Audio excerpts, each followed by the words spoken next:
ఇంకా రాబోయే రోజుల్లో ఈ ప్రభుత్వంలో ప్రజలందరికీ కూడా మేలు జరిగేలాగా రేపు ఆగస్టు 15 నుంచి ఆడపిల్లలు ఆడపడుచులందరికీ కూడా ఈ రాష్ట్రంలో ఎక్కడగా ఏ మూల వచ్చినా కూడా వాళ్ళ పనులు వాళ్ళ అవసరాల నిమిత్తం ఎక్కడికి వెళ్ళినా కూడా అది ప్రభుత్వమే భరిస్తుంది.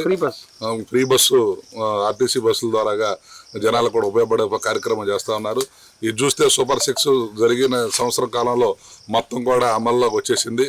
ఇంకా ప్రభుత్వానికి మేలైన ఇంకా ఏదైనా అవసరాలు ఉంటే కూడా దానికి కూడా ఆల్రెడీ చంద్రబాబు గారు కసరత్తు చేస్తూ ఉన్నారు.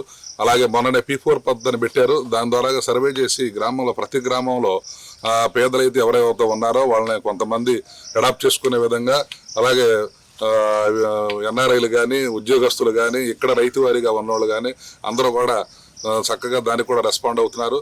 ఏదైతే ఆయన అనుకున్న కళ 2047 కల్లా ప్రభుత్వం పేదవారు లేని ప్రభుత్వం నెలకొల్పని రాష్ట్రం ఆంధ్ర రాష్ట్రంలో పేదవాళ్ళు లేని ఆంధ్ర రాష్ట్రం నెలకొల్పాలనే ఆలోచనతో ఆయన ముందుకెళ్తున్నారు.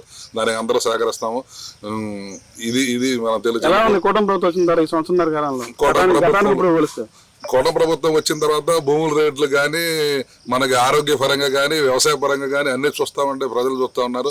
ఎక్కడ ఏమి కరువు కాటకాలు లేకుండా ఇబ్బంది లేకుండా అందరూ కొనజీవనం సాగిస్తూ ఉన్నారు. జనజీవనం ఎక్కడ గతంలో ప్రభుత్వంలో చూస్తే వచ్చి రాగానే కరోనాతో అందరూ దేశం మొత్తం అల్లాడిపోయింది. దాంతో మన రాష్ట్రంలో అసలు వైద్యం కానీ విద్య కానీ ఎక్కడ మన కనుచూపు మేరలో కూడా లేదు.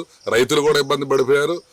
పంటల్లో కూడా లేదు, రేట్లు లేవు. ఇవాళ చూస్తే ఈ సంవత్సర కాలంలో అందుబాటులో ధరలో మీకు ఎప్పుడైతే 2018, 2019లో నుంచి ఆగిపోయిన బకాయిలు MGNRGC నుంచి కానివ్వండి, కాంట్రాక్టర్లకు బిల్లులు కానివ్వండి, రైతు వారీగా కానివ్వండి, ఎక్కడైనా మిగిలిపోయిన గ్రాంట్లన్నీ కూడా రిలీజ్ చేసి ఆయనకు ఉన్న దాంట్లోనే ఎంత ఆర్థిక ఇబ్బందులు ఉన్నా కూడా ప్రజలకు ఎక్కడా కూడా ఏ విధమైన ఇబ్బంది లేకుండా చేస్తా ఉన్నారు.